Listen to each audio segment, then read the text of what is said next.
Hello everyone, आज है 19 अगस्त और आज इस वीडियो में हम बात करेंगे टाटा टेली सर्विस के बारे में। देखिए, टाटा टेली सर्विस अगर आप देखें तो पिछले साल दिवाली तक ये एक पैनी स्टॉक हुआ करता था। तकरीबन 6-7 रुपए की कीमत थी इसकी। और तब मैंने इसके ऊपर पहली बार वीडियो बनाया था और मैंने कहा था कि मुझे लगता है कि यहाँ से एक बड़ी रफ्तार आपको देखने को मिल सकती है, खरीदने का मौका है और सस्ता भी मुझे ये शेयर लग रहा है। क्योंकि देखिए, जो सुपर ऐप की बातचीत चल रही थी वो उसी वक्त चल रही थी और डेफिनेटली जब टाटा का इतना बड़ा ग्रुप जनरली अगर देखा जाए तो भैया इन पर भरोसा करना बनता भी है।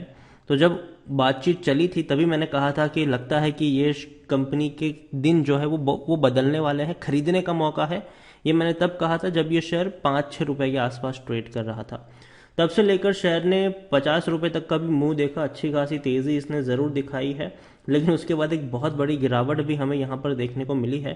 तो पूरे विस्तार से यहाँ पर समझते हैं कि क्या क्या पॉसिबिलिटीज़ यहाँ पर देखने को मिल सकती है टाटा टेली सर्विस में आने वाले समय में, और गिरावट ये रुकेगी कहाँ वो हम यहाँ पर जानेंगे। लेकिन उससे पहले अगर आपने अभी तक चैनल को सब्सक्राइब नहीं किया है तो प्लीज़ अभी इसे सब्सक्राइब कर लीजिए, क्योंकि आगे भी बहुत सारे वीडियोस हैं जो आपको काफ़ी ज़्यादा हेल्प करेंगे।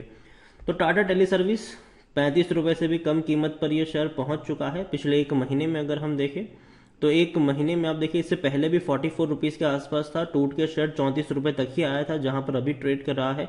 लेकिन दोबारा वहां से बाउंस बैक करके ये अगेन 44 के करीब पहुंचा, वापस टूटकर उसी लेवल के आसपास पहुंच चुका है। तो दोबारा यहां से बाउंस बैक दिखाता है कि नहीं, वो देखना इंटरेस्टिंग रहेगा।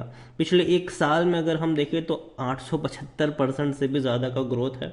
अब देखिए, 2 रुपये का शेयर था और ये वो वक्त था जहां पर मैंने वीडियो बनाया था इसके ऊपर, और उसके बाद एक बहुत बड़ी रफ्तार हमने देखी। तब चर्चा ये थी कि भैया सुपर ऐप लॉन्च होने वाली है और इसीलिए शेयर एकदम ऊपर निकल गया। लेकिन जब तक कोई खबर नहीं आई तब तक शेयर एकदम फ्लैट रहा। फिर दोबारा खबर आई कि फरवरी महीने में सुपर ऐप लॉन्च होगा, एकदम से शेयर दौड़ना शुरू कर गया, 22 रुपये तक पहुंचा। बाद में दोबारा पता चला कि भैया अभी ऐप लॉन्च नहीं हो रही है, डिले हो रहा है, तो वापस टूट कर ये 11 रुपये तक भी आ गया था, आधा हो गया था। देखिए, 22 का शेयर हो गया था 11 रुपये के आसपास, ठीक है। लेकिन दोबारा जब कंपनी के मैनेजमेंट के द्वारा इसकी जानकारी दी गई तब एक बड़ी रफ्तार पकड़ी। क्योंकि देखिए, होता क्या है कि इससे पहले हम कयास लगा रहे थे, ठीक है, हालांकि बात तो चल ही रही थी, आ ही रही थी और सोर्सेज भी स्ट्रांग ही थे। लेकिन जब मैनेजमेंट कहता है और कि भैया टाटा टेली सर्विस को यहाँ पर काम दिया जाए, पहले क्या था कि हाँ सुपर ऐप लॉन्च तो ज़रूर होगी, लेकिन काम किसको मिलेगा? टाटा डिजिटल जो नई कंपनी फॉर्म हो रही है उसको मिलेगा, टाटा टेली सर्विस को मिलेगा, या फिर टाटा कम्युनिकेशन को मिलेगा? तो काफ़ी सारे वहाँ पर चेंजेस थे, मतलब काफ़ी सारी अनसर्टिनिटी थी। लेकिन जब मैनेजमेंट ने खुद बताया कि जी भैया टाटा टेली सर्विस को हम रिवैम्प कर रहे हैं, बिल्कुल नए अवतार में इसको लेकर आ रहे हैं, और उसके बाद एक बड़ी रफ्तार हमें देखने को मिली। वापस जब तक कोई बड़ी अपडेट नहीं आई तो जाहिर सी बात है शेयर टूटता है। इससे पहले भी ये चीज़ हम देख चुके हैं, तो इस बार भी हुआ, टूट गया ये शेयर, दोबारा तेज़ी पकड़ी, अब दोबारा टूट रहा है ये। तो देखिए, एक चीज़ मैंने आपको बहुत पहले भी कही थी और मैं अब भी कहूँगा कि देखिए, जब तक ऐप को लॉन्च को लेकर कोई खबर नहीं आती है तब तक शेयर आपको प्रेशर झेलता हुआ नजर आ सकता है। जिस दिन खबर आ गई कि ऐप लॉन्च हो रही है, याद रखिए जो सेंटिमेंट बनेगा वो इसी तरीके का बनेगा कि हर रोज ये ऊपर की तरफ जाता हुआ नजर आएगा। मिड कैप शेयर है, 6,785 करोड़ के आसपास का इसका मार्केट कैप है। एनएससी में देखा जाए तो 17 लाख का ही वॉल्यूम ट्रेड है, बहुत ज़्यादा लोग अभी यहाँ पर इंटरेस्ट नहीं दिखा रहे हैं। 75-74% के आसपास की होल्डिंग प्रमोटर के पास है, 0.01% की होल्डिंग एफआईएल्स के पास है, म्यूचुअल फंड इंश्योरेंस कंपनी के पास यहाँ पर कुछ भी नहीं है। Tata tele service technical rating भी कुछ खास अच्छी अभी नहीं है, लेकिन कोई भी बेचने की बात नहीं कर रहा है। According to money control user 92% लोग खरीदने की सलाह दे रहे हैं, 8% लोग आपको होल्ड करने की नसीहत भी आपको देते हुए नजर आ रहे हैं। हालांकि फंडामेंटली उतनी स्ट्रांग कंपनी नहीं है। अगेन मैं कह दूं, ये मैं कई बार बताता आया हूं कि फंडामेंटली स्ट्रांग नहीं है ये कंपनी। ये कंपनी जो ट्रेड कर रही है वो अपनी फ्यूचर पॉसिबिलिटीज के ऊपर ट्रेड कर रही है कि आने वाले समय में सुपर ऐप आएगी, कंपनी खुद को रिवैम्प कर रही है जिससे कई ज़्यादा फायदा मिलने वाला है, वापस कंपनी प्रॉफिट कर सकती है। और टाटा के जितने शेयर्स देखे तो भैया बहुत अच्छे प्राइस पर ट्रेड कर रहे हैं, तो ये भी भैया आने वाले समय में पार्टिसिपेट कर सकता है इन सारी चीज़ों को। तो ये एक पॉसिबिलिटीज है जिसके ऊपर ये शेयर काफ़ी ज़्यादा ट्रेड कर रहा है।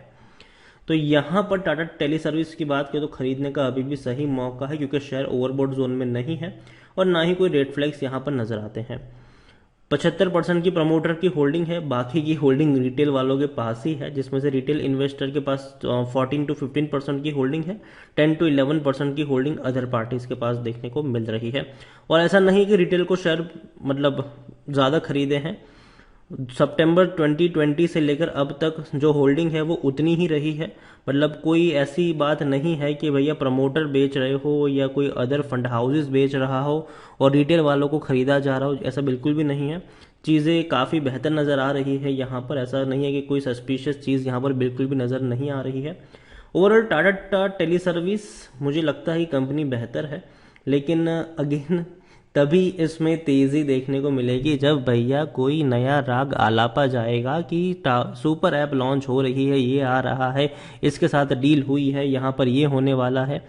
एक और चीज़ यहाँ पर इंटरेस्टिंग ये भी जानने लायक है कि वोडाफोन आइडिया जिस तरीके से बर्बाद हो रहा है और सरकार अगर उसको बचाने के लिए कोई कदम उठाती है, ठोस कदम उठाती है, कुछ नियम बदलती है जिससे सारे टेलीकॉम सेक्टर को फायदा होता है, तो उसका एक बड़ा बेनिफिशियरी टाटा टेली सर्विस भी रहने वाला है, क्योंकि इसका भी एजीआर ड्यूज बाकी है, इसको भी पैसा चुकाना है।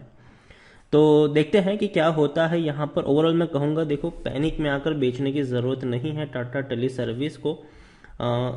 आज नहीं तो कल एक खबर आएगी कि सुपर ऐप हम दोबारा लॉन्च कर रहे हैं, यहाँ पर ये चीज़ें होने वाली है, या हम 2 महीने बाद लॉन्च करेंगे, या हम ये करेंगे। एक खबर आएगी और वापस शेयर आपको 25-30% ऊपर की तरफ भागता हुआ नजर आ जाएगा। अभी जो प्रेशर देखने को मिल रहा है वो जो सेबी की नई गाइडलाइन है मिड कैप और स्मॉल कैप को लेकर, वो कहीं ना कहीं परेशान कर रही है। इसलिए आप अगर देखे हो पिछले कुछ दिनों में तो मिड कैप स्मॉल कैप में गिरावट है, जबकि लार्ज कैप भैया और लार्ज होते जा रहे हैं। और लोग ये कर भी रहे हैं कि जैसे कि मान लीजिए कि उनकी बड़ी holding mid cap small cap में है और ऑलरेडी काफ़ी अच्छा प्रॉफिट उनको हो चुका होता है, तो वो उसको बेचकर लार्ज कैप खरीदना शुरू कर देते हैं। तो ये चीज़ें भी है जिसको समझना चाहिए यहाँ पर। ओवरऑल टाटा टेली सर्विस बेचने की सलाह नहीं होगी, खरीदारी करी है तो बने रहिए। फ्रेश बाइंग करना चाहे तो कर सकते हैं, लेकिन लेकिन लेकिन ध्यान से सुनिएगा प्लीज़, जल्दबाजी मत करिए। देखिए, पहले एक सपोर्ट बनने दीजिए। जब भी किसी कंपनी में कोई भी शेयर में जब आप इस तरीके का फॉल देखते हैं, ठीक है, जो लगातार की तरफ टूट रहा है, तब एकदम से कूदने की यहाँ पर ज़रूरत नहीं है। पहले भैया स्टेबल होने दीजिए। आप देखिए, जब इन्होंने यहाँ पर अगर देखिए जब ये तेज़ी दिखाई थी पहले, तो पहले ये एक लेवल पर स्टेबल हो रहा था, ठीक है, स्टेबल हो गया एक लेवल पर कि भैया अब तो इसे नीचे मैं नहीं जाऊंगा। उसके बाद इसने बड़ी रफ्तार पकड़ी, बिल्कुल यहाँ पर भी था, टूट कर काफ़ी नीचे आ गया, लेकिन एक लेवल पर आकर ये स्टेबल हो रहा था, ठीक है।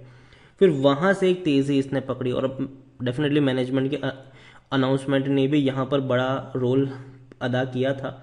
लेकिन यहाँ पर मैं कहूँगा कि एक बार इसको एक लेवल पर स्टेबल होने दीजिए, ठीक है। जब तक वो स्टेबल नहीं होता तब तक फ्रेश बाइंग के बारे में अभी मत सोचिए, और नीचे के लेवल पर बाइंग के मौके बनेंगे ही बनेंगे, इस बात में कोई शक नहीं है।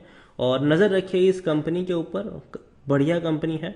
और हर बार आप देखिए, पहली बार 22 रुपये के ऊपर पहुंचा था, आधा होकर 11 रुपये पर आया था। इस बार 55 के करीब पहुंचा था, आधा होगा कि नहीं वो देखना रहेगा। लेकिन ओवरऑल जो मौके बनेंगे वो लगता है कि 27 और 30 के आसपास बन सकते हैं अगर इसी तरीके से गिरावट जारी रही तो। लेकिन अगर मान लीजिए कि एक स्टेबिलिटी मिल जाती है यहाँ पर, तो शायद वहाँ पर भी खरीदारी के मौके बन सकते हैं। लेवल मैं यहाँ पर सजेस्ट नहीं करूँगा, मैं बस इतना कहूँगा कि खरीदारी करिए तो बने रहिए।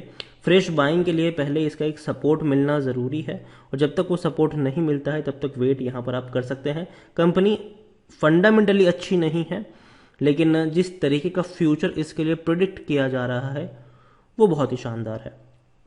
तो वीडियो को यहीं पे एंड करूंगा। पसंद आया हो तो लाइक कर शेयर, चैनल पर अगर पहली बार आए तो प्लीज़ सब्सक्राइब करिए। और टाटा टेली सर्विस के बारे में आप क्या सोचते हैं वो भी आप मुझे कमेंट में लिखकर बता सकते हैं। Thank you.